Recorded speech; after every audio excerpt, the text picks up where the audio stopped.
కొంతమంది కొడుకులు ఉంటారు, ఒరేయ్ మీ నాన్న ఎంత చేస్తున్నాడో కాస్త పట్టించుకుంటున్నావా, మీ నాన్న ఎంత కష్టపడుతున్నాడో కొంచెం గుర్తించావంటారా మీ నాన్నే, ఎవడి కోసం కష్టపడతాడు ఏంది, కన్నప్పుడు చేసుకోవద్దా ఏంది. ఇది ఒక డైలాగ్ వేసిపోతుంటాడు ఒక గాలోడు, మిమ్మల్ని గాలిదే ఒకడు ఉంటాడు గాలి వాయుపుత్రుడు, అట్ట అంటుంటాడు ఒక్కొక్కడు.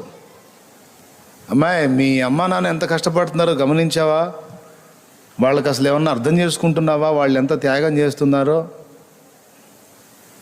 ఏమండి, వీడు యుక్త వయసు వచ్చిందాక నానా కష్టాలు పడి తిప్పలు పడి వీడికి రెక్కలు తీసుకొస్తే, రెక్కలు వచ్చిందాక సరే ఎటుగుడి పెళ్లి చేసుకొని తగలబడితే తగలబడ్డావు ఎప్పుడో, కనీసం ఆ పెళ్లి కాకముందు ఉన్న కొద్ది రోజులన్నా అమ్మా నాన్నను గుర్తించి ఎటుగుడి పెళ్లి చేసుకున్నాక పాపం వాళ్ళని ఎత్తిని చేయబెడతావు అనుకో, ఎక్కువ శాతం అదేగా జరిగేది.